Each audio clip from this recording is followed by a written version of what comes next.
¿Qué tal amigos? Bienvenidos. Vamos a hacer una prueba de grabación con esta grabadora de voz digital marca Sony, la cual está pues en muy buenas condiciones. Todo está bien, no tiene ningún daño.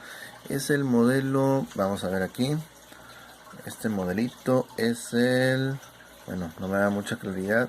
Ahí está. Es el ICD BX 800. Ok. Bueno, vamos a hacer una prueba de voz. Vamos a grabar un archivo.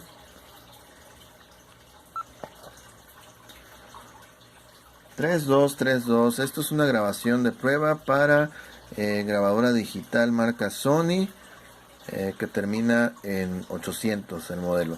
Okay. Prueba de voz para YouTube. 3 2 3 1. Bueno, sí. Finalizando. Ok. Vamos a escuchar.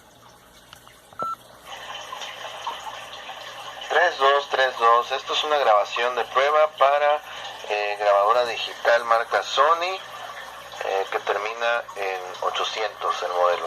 Okay. Prueba de voz para YouTube. 3 2 3 1. Bueno, sí. Finalizando.